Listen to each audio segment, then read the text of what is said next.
ஆங்கிலத்தில் ஒரு கேள்வி என்னென்னா, பெண்களுக்கு மாதாவிடாய் காலப்பகுதி பள்ளிக்குள் வரலாமான்னு சொல்லி, இது நான் ஒரு அரை மணி நேரம் மட்டும் இது பேசிக்கிறேன். இதுவும் ஒரு கருத்து முரண்பாடான தலைப்புகள் உண்டு. வரலாமா வரக்கூடாதா என்பது கருத்து முரண்பாடான தலைப்பில் உண்டு. ஏகோபித்த முடிவுகளெல்லாம் யாருமே என்னது இல்லை. எனக்கு தெரிந்த அளவில் நான் இது ஒரு அரை மணி நேரத்துக்கு மேலே பேசிக்கிறேன், நீங்கள் பார்க்கலாம். குர்ஆன் சுன்னா அடிப்படையில் எனக்கு தெரிஞ்சதில் ஒரு குர்ஆன் ஒரு ஹதீஸ் கிடையாது பெண்கள் பள்ளிக்குள் அந்த மாதிரி நிலையில் வரக்கூடாது என்பதற்கு. அந்த மாதிரி நிலையில் பெண்கள் பள்ளிக்குள் வரக்கூடாது என்பதற்கு ஒரு குர்ஆன் வசனமோ ஒரு ஹதீஸோ கிடையாது. காட்டப்படக்கூடிய 1-2 ஹதீஸ்களும் ஜுனுபாலியும் சம்மந்தப்படக்கூடிய ஹதீஸ்கள். எப்படி ஜுனுபாலியோ மாதாவிடாய் பெண்ணோ பள்ளிக்குள்ளே வரக்கூடாது என்று எதை மட்டும் பிரிச்சு விட்டாங்க தெரியுமா? மாதாவிடாய் பெண்ணுக்கு மட்டும் அந்த ஹதீஸை பிரிச்சு விட்டாங்க. ஆனால் அது பலகீனமான ஹதீஸ், அது பலகீனமான ஹதீஸ். ஆனால் மாற்றமாக நீங்கள் பார்க்கலாம், அசல் என்ன, காஃபிர் கூட பள்ளிக்குள்ளே வரலாம். ஆனால் முஸ்லீமான பெண்மணி 7 நாளைக்கு வரக்கூடாதுன்றது எனக்கு அவ்வளோ நல்ல சட்டம் மாதிரி விளங்கலை. யார் சொல்லியிருந்தாலும் சரி, யார் சொல்லியிருந்தாலும் அது எனக்கு ஒரு அவ்வளோ நல்ல சட்டம் மாதிரி விளங்கலை. அல்லாஹ்வும் ரசூலும் சொல்லியிருந்தால் அதுக்காக மாற்றுக்கிறது இல்லை. அல்லாஹ்வும் ரசூலும் சொல்லியிருந்தால், அப்படி இல்லாத நேரத்தில் இது கருத்து முரண்பாடான மசலா தான், அதை நான் ஏற்றுக்கொள்கிறேன். ஆனால் செய்திகளை நீங்கள் பார்த்தீங்கன்னு சொன்னால் குர்ஆனில் அப்படி இல்லை, குர்ஆன்லையும் அப்படி இல்லை, ஹதீஸ்லையும் அப்படி இல்லை. குர்ஆனில் ஒரு வசனத்தை சொல்வார்கள். அந்த வசனம் என்னன்னு சொன்னால், நீங்கள் தொழுகையை போதையுடையவர்களாக நெருங்க வேண்டாம். வலா தக்ரபு ஸலாத்த வ அன்தும் சுகாரா, தொழுகையை போதையுடையவர்களாக நீங்கள் நெருங்க வேண்டாம். அதே போல ஜுனுபாலியாக இருந்தாலும் குளிக்கும் வரைக்கும் நீங்கள் நெருங்க வேண்டாம். தொழுகையை நெருங்க வேண்டாம் என்று அந்த இடத்துல தொழுகை அல்ல தொழும் இடங்கள் அப்படின்னு விளக்கம் சொல்றாங்க. எப்படி தொழுகை அல்ல தொழும் இடங்கள், தொழும் இடங்களை நீங்கள் நெருங்க வேண்டாம் என்பது அர்த்தம் அப்படின்றாங்க. பிழை. தொழுகையைத்தான் நெருங்க வேண்டாம் அல்லாஹ் தஆலா சொல்றானே ஒழிய தொழும் இடங்களை நெருங்க வேண்டாம் நாங்கள் என்ன செய்யலை, சொல்லவில்லை. அதனால அந்த செய்தி நேரடியாக அர்த்தம் அதில் இல்லை. ஹதீஸ்ல எடுத்து பார்த்தீங்கன்னு சொன்னால் எந்த விதமான தடை சம்பந்தமான ஹதீஸ்களும் இல்லை. ஏன்னா நம்ம ஆதாரம் காட்ட வேண்டிய அவசியம் இல்லை, வரலாம் இடத்துக்கு ஆதாரம் காட்ட வேண்டிய அவசியம் இல்லை. ஏன் முஸ்லீமாக இருந்தால் வரலாம் என்று பார்க்குறேன். காஃபிரான பெண்மணியே என்ன செய்யலாம், பள்ளிக்குள்ளே வரலாம். காஃபிரானவர்களே என்ன செய்யலாம், பள்ளிக்குள்ளே வரலாம் என்று இருக்கிற நேரத்தில் முஸ்லீமானவங்க வரக்கூடாதுன்றதுக்கு நம்ம சொல்றதுக்கு எந்த ஆதாரமும் இல்லை. ஆனால் இருந்தாலும் 2-3 ஆதாரங்கள் உங்களுக்கு சொல்றேன். என்ன அப்படின்னு சொன்னால், ரசூலுல்லாஹி ஸல்லல்லாஹு அலைஹி வஸல்லம் அவர்கள் இறுதி ஹஜ்ஜில் இருக்கிற நேரத்தில் ஆயிஷா ரலியல்லாஹு அன்ஹா மாதாவிடாய்க்கு உட்படுறாங்க. மாதாவிடாய்க்கு உட்பட்ட நேரத்தில் ரசூல் ஸல்லல்லாஹு என்ன சொல்றாங்க, இது ஆதமுடைய பிள்ளைகள் எல்லோருக்கும் என்ன செய்யும், இப்படி ஏற்படும் அப்படி என்று சொல்லிட்டு ரசூலுல்லாஹ் சொல்றாங்க. ஏன்னா இஃப்அலி மா யஃஅலுல் ஹாஜ் கைர அல்லா ததுஃபி வலா துஸல்லி, ஹாஜிகள் செய்யக்கூடிய எல்லாவற்றையும் நீங்கள் செய்யுங்கள், தொழாமலும் தவாப் செய்யாமல் இருந்து விடுங்கள் அப்படின்றாங்க.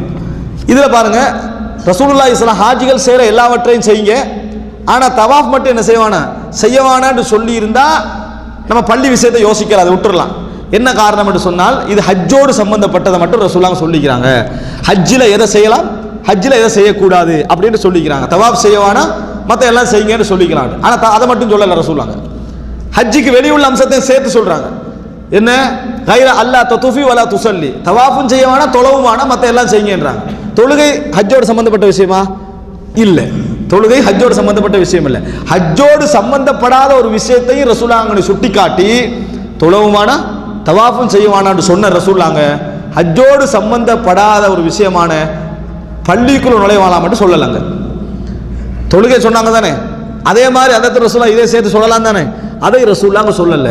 பெண்கள் தவாஃப் செய்யலாமான்ற கேள்வி ஏன் வருது தெரியுமா? பள்ளிக்குள்ள நுழையலாம் என்பதனால தான். பள்ளிக்குள்ள நுழையக்கூடாது தவாஃப் சப்ஜெக்ட் என்ன செய்யாதாங்க, வராது. நுழையலாம் என்று இருக்க போய் தான் தவாஃப் செய்யலாமான்ற கேள்வி அந்த இடத்துல என்ன செய்யும், உருவாகிறது. எனவே இந்த செய்தி ஒரு ஆதாரம். அது அல்லாம ரசூல் ஸல்லல்லாஹு அலைஹி வஸல்லம் அவர்கள் பெருநாள் திடல்ல தான் பெருநாள் தொழுவித்தார்கள், திடல்ல தான் தொழுவித்தாங்க. அப்ப என்ன சொன்னாங்கன்னா, மாதாவிடாய் பெண்கள் அங்க வரட்டும் என்றாங்க சொன்னாங்க. பெருநாள் திடலுக்கு வாங்கன்னு ரசூலுல்லாஹ் சொன்னாங்க. இது முஸல்லாவோட சம்பந்தப்பட்ட தொழுமிடத்தோடு சம்பந்தப்பட்டது. அப்படி வர சொன்ன ரசூலுல்லாஹி ஸல்லல்லாஹு அலைஹி வஸல்லம் ஒரு வார்த்தை சொன்னார்கள், வல் யஅ்தஸில்னல் ஹுய்யது வல் முஸல்லா, மாதாவிடாய் பெண்கள் தொழுமிடத்தை தவிர்த்து கொள்ளட்டும் அப்படின்னா, தொழுமிடத்தை தவிர்த்து கொள்ளட்டும் அப்படின்னா. இந்த செய்தி ஆதாரமாக வச்சு என்ன சொல்றாங்கன்னா, பாத்தீங்களா, தொழுமிடத்தை ரசூலுல்லாஹ் தவிர்த்து கொள்ள சொன்னாங்க தானே அப்படின்றாங்க. அன்புள்ள சகோதரர்களே, இதுல அவங்களுக்கு எந்த ஆதாரமும் இல்லை. ரசூல் ஸல்லல்லாஹு அலைஹி வஸல்லம் இந்த இடத்துல என்ன சொல்றாங்கன்னா, முதலாவது தொழுமிடத்தை தவிர்த்து கொள்ளுங்கள் அப்படின்னு சொன்னாங்கன்னா, தொழுமிடத்துக்கு வாங்கன்னு முதலாக சொல்லிக்கிறாங்க. தொழுமிடத்துக்கு மாதாவிடாய் பெண்கள் வாங்கன்னு சொல்லிக்கிறாங்க. அப்ப அதை வச்சு என்ன விளங்கணும், பள்ளிக்கு வாங்கன்னு விளங்கணும். முதலாக என்ன விளங்கணும், பள்ளிக்கு வாங்கன்னு விளங்கணும், முஸல்லாவை நம்ம எடுத்தோம்னா. இரண்டாவது என்ன, பள்ளிக்கு வாங்கன்னு சொன்ன ரசூலுல்லாஹி ஸல்லல்லாஹு அலைஹி வஸல்லம் தொழுமிடத்தை தவிர்த்து கொள்ளுங்கள் அப்படின்னா தொழுகின்ற நேரத்தில் மட்டும்தான். எந்த நேரத்தில், தொழுகிற நேரத்தில் அது அசுத்தமாகிடக்கூடாது, பெண்களின் அடிப்படையில் ஏதாவது தவறுகளாக நடந்துடக்கூடாதுன்றதுக்காக வேண்டி ரசூல் ஸல்லல்லாஹு அலைஹி வஸல்லம் தொழுமிடத்தை தவிர்த்து கொள்ளுங்கள் என்று சொன்னாங்க. என்ன ஆதாரம் அதுக்கு? ரசூலுல்லாஹி ஸல்லல்லாஹு அலைஹி வஸல்லம் 2 உரைகள் நிகழ்த்தினார்கள் பெருநாள் திடல்ல. ஒன்று ஆண்களுக்கு, இரண்டாவது பெண்களுக்கு மாதாவிடா பெண்கள் அங்கிருந்து தவிர்த்து வேற ஏரியாவில் இருந்தாங்கன்னா என்ன செஞ்சிருக்கணும்? 3 பேன் நடத்திருக்கணும். ஏன் ஆண்களுக்கும் சாதாரணமாக இருக்கக்கூடிய பெண்களுக்கும் மாதரது உள்ள பெண்களுக்கும் 3 பேன் நடத்திருக்கோம். ஏன்னா பிரிஞ்சு தான் நினைக்கிறாங்க அவங்க. ஆண்களை விட பெண்கள் மிச்ச தூரத்தில் இருந்தாங்க, இல்லை சாதாரண தூரத்தில் இருந்தாங்க. அப்போ இவங்க தொழுமிடத்தையே தவிர்த்திருந்தாங்க, எவ்வளோ தூரத்தில் இருக்கணும்? மிக தூரத்தில் இருந்திருக்கணும். ஆனால் ரசூல் ஸல்லல்லாஹு அலைஹி வஸல்லம் பெண்களுக்கு ஒரே தான் நிகழ்த்தினாங்க. எல்லாம் எங்க இருந்தாங்க? ஒரே இடத்துல தான் இருந்தார்கள். இது ஒரு பெரிய ஒரு ஆதாரமான செய்தி.